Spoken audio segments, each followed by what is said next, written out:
നടി വിൻസി അലോഷ്യസിൻ്റെ ഒരു തുറന്നു പറച്ചിൽ വളരെ ഏറെ ചർച്ചയായിരിക്കുകയാണ്. ഒരു ചിത്രീകരണത്തിൻ്റെ സമയത്ത് ഒരു നടൻ അപമര്യാദയായി പെരുമാറി, ലഹരി ഉപയോഗിച്ച് അപമര്യാദയായി പെരുമാറി എന്നായിരുന്നു വിൻസി പറഞ്ഞിട്ടുണ്ടായിരുന്നത്. ഇന്നിപ്പോൾ അത് ഏത് നടനാണ് എന്ന് പുറത്തു വന്നിരിക്കുകയാണ്. വിൻസി ആ നടൻ്റെ പേര് പറഞ്ഞ് തന്നെ താരസംഘടനയായ അമ്മയ്ക്കും ICCക്കും ഫിലിം ചേംബറിനുമൊക്കെ പരാതി നൽകിയിട്ടുണ്ട്. ഈ ഷൈൻ ടോം ചാക്കോയാണ് ആ നടൻ. അദ്ദേഹത്തിനെതിരെ കേസെടുക്കാനുള്ള നടപടികളിലേക്കൊക്കെ കടക്കുന്നുണ്ട്. അതുപോലെ തന്നെ അദ്ദേഹത്തെ കണ്ടെത്താനുള്ള ശ്രമങ്ങളാണ് നടക്കുന്നത്. കഴിഞ്ഞ ദിവസം കൊച്ചിയിലെ ഒരു സ്വകാര്യ ഹോട്ടലിൽ വെച്ച് ഇയാളെ പിടികൂടാനായി പോവുകയുണ്ടായി. പക്ഷേ ഇയാൾ ഓടി രക്ഷപ്പെടുകയായിരുന്നു. ഹോട്ടലിൽ നിന്ന് ജനൽ വഴി ചാടി രക്ഷപ്പെടുകയായിരുന്നു. ആ റൂമിൽ നിന്ന് ലഹരി ഉപയോഗിക്കാനായി ഉപയോഗിക്കുന്ന ഉപകരണങ്ങളൊക്കെ തന്നെ കണ്ടെത്തിയിട്ടുണ്ട് എന്ന് അന്വേഷണ സംഘം പറയുന്നുണ്ട്. ആ ഓട്ടം, ഷൈൻ്റെ ഓട്ടം വലിയ തരത്തിൽ സോഷ്യൽ മീഡിയയിൽ ഉൾപ്പെടെ ചർച്ചയാവുന്നുണ്ട്. റാവു, നമുക്കറിയാം ഷൈൻ്റെ സ്വഭാവം എന്താണ് എന്നുള്ള കാര്യം വളരെ കൃത്യമായി പൊതുസമൂഹത്തിനറിയാം. നമ്മൾ പലതരത്തിൽ പലയിടങ്ങളിൽ മീഡിയകളിലായാലും ഇൻ്റർവ്യൂസിൻ്റെ ഇടയിലായാലും അദ്ദേഹത്തിൻ്റെ സ്വഭാവം എന്താണ് എന്ന് മനസ്സിലാക്കിയവരാണ് നമ്മൾ. എന്താണ് ഇയാളുടെ പ്രശ്നം? ഷൈൻ ടോം ചാക്കോ ഇൻ്റർവ്യൂകളിലൊക്കെ ഭയങ്കര ഇൻഡിഫറൻ്റ് ആയിട്ട് ബിഹേവ് ചെയ്യുന്ന ആളാണ്. അതിനപ്പുറം അയാളൊരു ലഹരിക്ക് അടിമയാണ് എന്ന് നമുക്ക് ഇവിടെ ഇരുന്നുകൊണ്ട് സ്റ്റേറ്റ് ചെയ്യുന്നതിൽ പ്രശ്നമുണ്ട്. അയാൾക്കെതിരെ ലഹരിയുമായി ബന്ധപ്പെട്ട ആരോപണങ്ങളുണ്ട്. ഒരു കേസ് ഉണ്ടായിരുന്നത് അത് അവസാനിച്ചു പോയി. അതിൽ അയാൾക്കെതിരായിട്ടുള്ള വളരെ സ്ഫുടമായ തെളിവുകൾ കൊണ്ടുവരുന്നതിൽ പ്രോസിക്യൂഷനും പോലീസും പരാജയപ്പെട്ടെന്നാണ് കോടതി അതിനെക്കുറിച്ച് അഭിപ്രായപ്പെടുകയും ചെയ്തത്.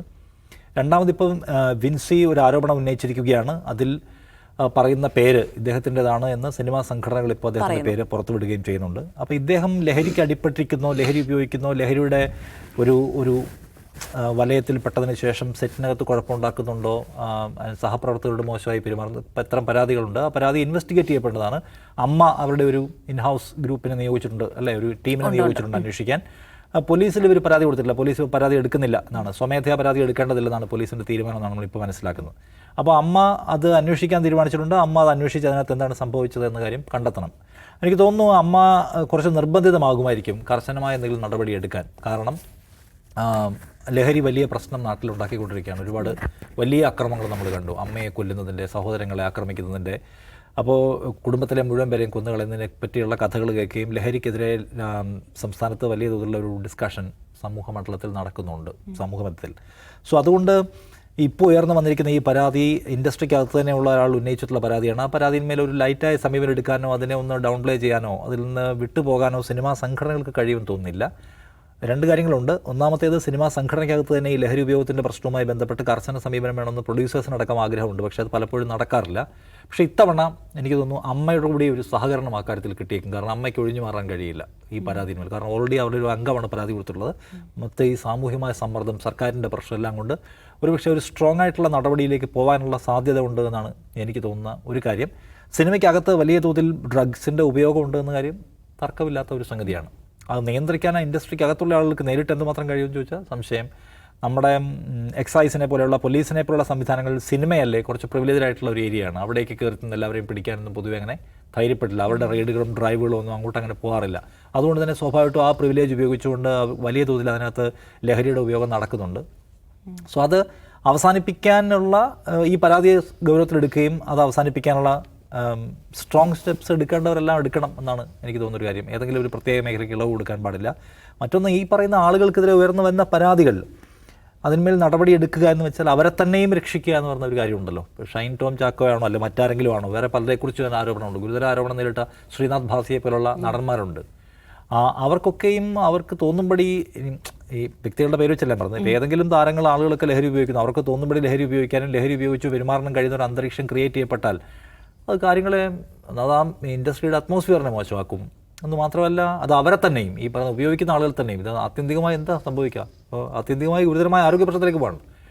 അപ്പോൾ അവർക്കൊക്കെയും സ്വയം രക്ഷപ്പെടാനുള്ള ഒരു സ്പേസ് ഉണ്ടാക്കുക, ഇൻഡസ്ട്രിയെ കുറച്ചുകൂടി ഹെൽത്തി ആക്കാനുള്ള സ്പേസ് ഉണ്ടാക്കുക എന്ന ഉത്തരവാദിത്തത്തിലേക്ക് എല്ലാവരും പ്രവേശിക്കട്ടെ എന്നാണ് ഞാൻ പറയുക. ഇതിൻ്റെ പേരിൽ ഒരു പ്രത്യേക മേഖലയിൽ നിന്ന് സിനിമ ഉണ്ടാക്കുന്ന ആൾക്കാർ മൊത്തം കുഴപ്പമാണ്. കൊച്ചി ലോബി മൊത്തം കുഴപ്പമാണ്. അവരാണ് മൊത്തം കഞ്ചാവ്, അവർ മൊത്തം ഈ രാസലഹരിയാണ്, അവന്മാരെ നിരോധിക്കണം. ഞാൻ അപ്പോഴേ പറഞ്ഞില്ലേ എന്ന മട്ടിൽ ചില ആളുകൾ വന്നിട്ടുണ്ട്. അങ്ങനെയും കാണേണ്ടതില്ല, അത് പ്രത്യേകം കാണേണ്ടതാണ്. ആരെങ്കിലും ചാപ്പ അടിക്കാനും ഇല്ലാതാക്കാനുള്ള ഒരു സാധ്യതയായിട്ട് ഇതിനെ പ്രയോജനപ്പെടുത്താനും പാടില്ല. അതുകൊണ്ട് മാതൃകാപരവും നീതിയുക്തവുമായ നടപടിയെടുക്കാൻ, ഏതെങ്കിലും കേവലമായ ആരോപണത്തിൻ്റെ പേരിൽ ആരെങ്കിലും നമ്മളിപ്പോൾ ചാപ്പ അടിക്കണമെന്ന് ഞാൻ പറയില്ല.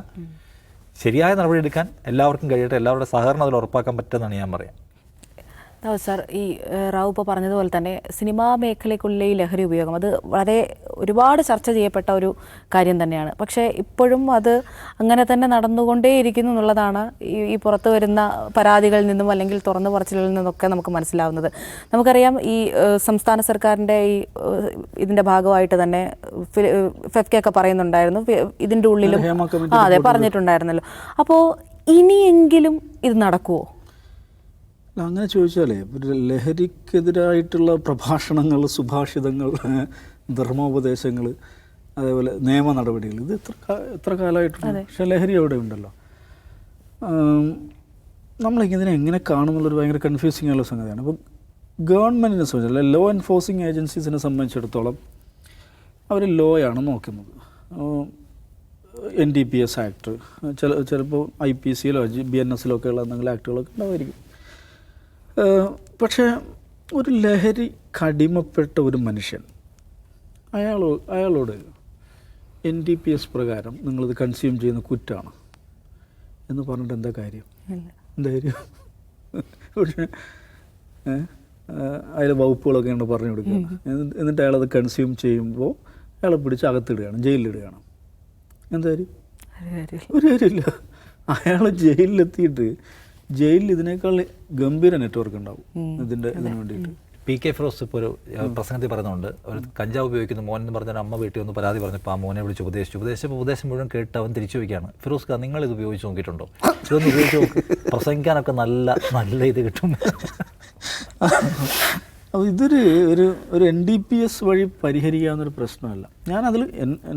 അതിലൊരു കാഴ്ചപ്പാടെന്ന് വെച്ചാൽ, ഇപ്പോൾ ഒരു ലഹരി ഉപയോഗിക്കുന്ന ഒരാളെ ജയിലിലാണോ ഇടേണ്ടത്, അല്ലെങ്കിൽ ഒരു കറക്ഷണൽ ഹോമിൽ അല്ലെങ്കിൽ ഒരു ഡി അഡിക്ഷൻ സെൻ്ററിലാണോ ഇടേണ്ടത്? അത് വളരെ പ്രധാനപ്പെട്ട ഒരു സംഗതിയല്ലേ.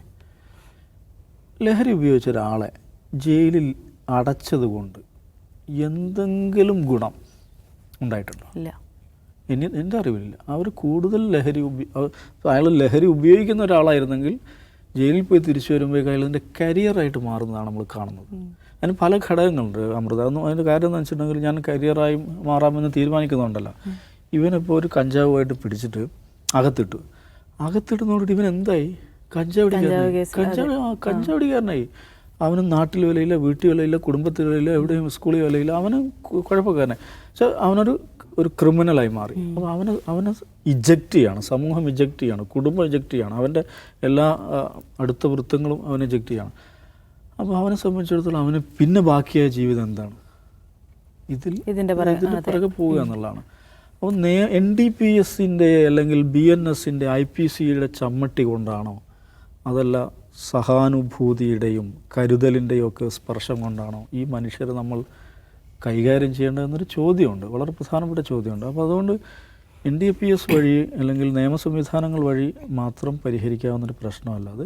അല്ലെങ്കിൽ നിയമ സംവിധാനം വേറെ നിലക്ക് വികസിക്കണം. ഒരു NDPS കേസിൽ പിടിക്കപ്പെടുന്ന ഒരാളെ കരിയറിൻ്റെ കാര്യത്തിൽ, ഇതിന് കച്ചവടം നടന്ന കാര്യത്തിൽ നമുക്ക് വേറെ ആലോചിക്കാം. ഇത് കൺസ്യൂം ചെയ്തു എന്നതിൻ്റെ പേരിൽ പിടിക്കപ്പെടുന്ന ഒരാളെ നമ്മൾ ജയിലിലേക്കല്ല അയക്കുന്നത്. നമ്മൾ അയാളെ ഒരു കറക്ഷണൽ സെറ്റിങ്ങിലേക്കാണ്, ഒരു ഡി അഡിക്ഷൻ സെൻറ്ററിലേക്കാണ് അയക്കുന്നതെന്ന് ആ നിലക്കുള്ള നിയമ ഭേദഗതി തന്നെ വേണമെന്ന അഭിപ്രായക്കാരനാണ് ഞാൻ. നമ്മളിത് എത്ര കാലമായി തുടങ്ങിയിട്ട് ഈ പറയുന്ന പിടിക്കലും ജയിലിടലൊക്കെ. നോക്കൂ, നമ്മുടെ രാജ്യത്തിന്, നമ്മുടെ സമൂഹത്തിന് ഉപകാരപ്പെടേണ്ട ഏറ്റവും എനർജിയുള്ള ചെറുപ്പക്കാരാണിത്. നമ്മൾ ഈ എനർജിയെയാണ് പിടിച്ച് കൊണ്ടുപോയി ഇടുന്നത്. ആ മനുഷ്യർക്ക് സഹാനുഭൂതിയുടെ ഒരു സ്പർശം അവർക്ക് നൽകിക്കഴിഞ്ഞാൽ, ആ നിലക്ക് നമ്മുടെ നിയമ സംവിധാനങ്ങൾ, ഭരണകൂട ഏജൻസികൾ മാറിക്കഴിഞ്ഞാൽ വലിയ മാറ്റങ്ങളുണ്ടാകുമെന്ന് ഞാൻ പറയുന്നില്ല. ഈ പറയുന്ന വ്യാപനം തടയാനെങ്കിലും സാധിക്കുമെന്ന് വിചാരിക്കുന്ന ഒരാളാണ് ഞാൻ. പിന്നെ ഉള്ളത് ഇതിൻ്റെ ഡിസ്ട്രിബ്യൂഷനുമായി ബന്ധപ്പെട്ടാണ്. ഡിസ്ട്രിബ്യൂഷനുമായി ബന്ധപ്പെട്ട വിഷയത്തിലെ പ്രശ്നം എന്താണെന്ന് വെച്ചാൽ, ഒരു കരിയർ, ഒരു വിൽപ്പനക്കാരനെ പോലീസ് പിടിച്ചു കഴിഞ്ഞാൽ ആ ഡിസ്ട്രിബ്യൂഷൻ നെറ്റ്വർക്ക്, ആ ഒരു ചെയിൻ ഉണ്ടാവുമല്ലോ, അത് ബ്രേക്ക് ചെയ്യാൻ അല്ലെങ്കിൽ അതിൻ്റെ സോഴ്സിലേക്ക് എത്താൻ എന്തുകൊണ്ടാണ് പോലീസിന് സാധിക്കാത്തത്? അങ്ങനെ സാധിക്കാതെ വരുമോ? അങ്ങനെ സംഭവം ഉണ്ടാവില്ല. ഇപ്പോൾ എൻ്റെ അടുത്ത് നിന്ന് പിടിച്ചു വിചാരിക്കുക, എന്നോട് ചോദിച്ച് മനസ്സിലാക്കാമല്ലോ. നന്ദി ശരി, എനിക്ക് 2 ഇടി തന്നാൽ ഞാൻ പറയുമല്ലോ എനിക്ക് ആരാ തന്നത്. അവനെ പിടിച്ച് അവന് 2 ഇടി കൊടുത്താൽ പറയും. ഈ സോഴ്സിലേക്ക് എത്താൻ പറ്റുമല്ലോ. അതെന്താണ് ഒരിക്കലും എത്താത്തത്? ആ സോസിലെത്തുകയോ അത് കട്ട് ചെയ്യുകയോ ചെയ്യാത്തത് എന്തുകൊണ്ടാണ്? അത് ഭയങ്കര ഒരു ഹിമാലയൻ ടാസ്ക് ഒന്നുമല്ലല്ലോ. എന്നെ എപ്പോഴും ആശ്ചര്യപ്പെടുന്നൊരു കാര്യം അതാണ്. എന്തുകൊണ്ടാണ് ഈ എപ്പോഴും നമ്മൾ കാണുന്നതാണ്, കോഴിക്കോട് മാവൂർ റോട്ടിൽ നിന്ന് ഇത്ര ആളെ പിടിച്ചു, അല്ലെങ്കിൽ കൊച്ചി പിന്നെ മറൈൻ ഡ്രൈവിൽ നിന്ന് ഇത്ര ആളെ പിടിച്ചു, അത്രയല്ലേ കാണുന്നുള്ളൂ. അവർക്കിത് എവിടുന്ന് കിട്ടി? അവർക്ക് എവിടുന്ന് കിട്ടി? ആ ചെയിൻ അവർക്ക് ഇങ്ങനെ പോകാലോ, അതിൻ്റെ സോഴ്സ് വരെ പോകാലോ, അതൊരിക്കലും ചെയ്യുന്നില്ല. അതെന്തുകൊണ്ടായിരിക്കും? അപ്പോൾ അത് വേറെ എന്തോ ഒരു ഇൻഡസ്ട്രിയൽ കോംപ്ലക്സ് ഇവിടെ വർക്ക് ചെയ്യുന്നുണ്ടോ? അങ്ങനെ സംശയിക്കാവുന്ന ഒരുപാട് സാഹചര്യങ്ങളുണ്ട്. ഇപ്പോൾ ഇന്ത്യയിൽ ഏറ്റവും കൂടുതൽ ഡ്രഗ് കൺസൈൻമെൻറ്റ് പിടിച്ചത് എവിടെയാണെന്നുള്ളതിനെ കുറിച്ച് കണക്കുകൾ അറിയോ? ഏറ്റവും കൂടുതൽ പിടിച്ചത് ജിയുടെ വളരെ അടുത്ത സുഹൃത്തായിട്ടുള്ള അദാനിയുടെ മുദ്ര പോർട്ടിലാണ്.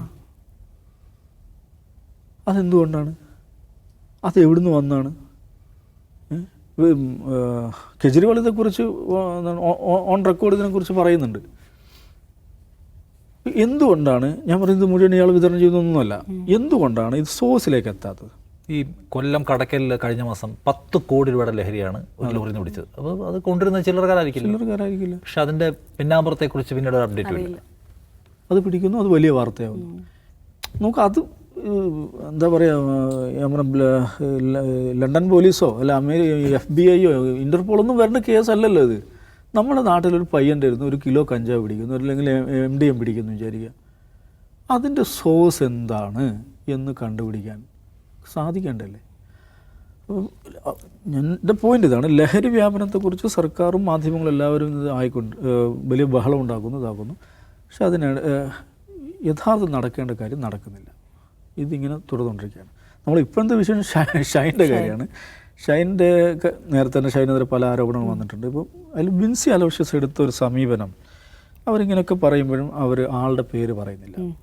ആളുടെ പേര് പരസ്യമായിട്ട് പറഞ്ഞിട്ടില്ല, പരാതിയിൽ പറഞ്ഞിട്ടുണ്ട്. പക്ഷേ ആ പരാതി ഞാൻ ആർക്കാണോ, അവർ ഫെഫ്കക്കും അമ്മയ്ക്കുമാണ് പരാതി കൊടുത്തത് അല്ലേ? ഫിലിം ചേംബറിനും ഫെഫ്കക്കല്ല, ഫിലിം ചേംബറിനും അമ്മയ്ക്കുമാണ് പരാതി കൊടുത്തത്. അപ്പോൾ അതെങ്ങനെ പേര് പുറത്തായി എന്ന് അവർ വളരെ അസ്വസ്ഥതയോട് ചോദിക്കുന്നു. ഞാനത് അവരെ സല്യൂട്ട് ചെയ്യുകയാണ്. കാരണം ആ മനുഷ്യൻ്റെ പേര് അവർക്ക് ബുദ്ധിമുട്ടുണ്ടാക്കിയ ഒരു മനുഷ്യനാണ്, അവർക്ക് പേഴ്സണലി ബുദ്ധിമുട്ടുണ്ടാക്കിയ ഒരാളാണ്. പക്ഷെ അങ്ങനെ ഒരാളുടെ പേര് പറയാൻ അവർ പ്രത്യക്ഷത്തിൽ പരസ്യമായിട്ട് പറയാൻ അവർ സന്നദ്ധമായില്ലെന്ന് മാത്രമല്ല, അത് പരസ്യപ്പെടുത്തിയവരോട് അവർ പ്രതിഷേധിക്കുന്നുണ്ട്. അത് അവരുടെ ഒരു ഉയർന്ന നിലവാരമായിട്ടാണ് ഞാൻ കാണുന്നത്. എന്തുകൊണ്ടാണ് അവരങ്ങനെ ചെയ്തു വെച്ചാൽ ഒരു കാരണം അവർ പറയുന്നുണ്ട്. ഇങ്ങനെ അയാളുടെ പേര് പുറത്തു വന്നു കഴിഞ്ഞിട്ടുണ്ടെങ്കിൽ അയാൾ പങ്കാളിയായിട്ടുള്ള പ്രോജക്റ്റുകളുണ്ടല്ലോ, അതിനെയും അത് ബാധിക്കാൻ പോവാണ്. ഇപ്പം ഷൈൻ നിശ്ചയമായും പ്രതിഭയുള്ളൊരു നടനാണ്.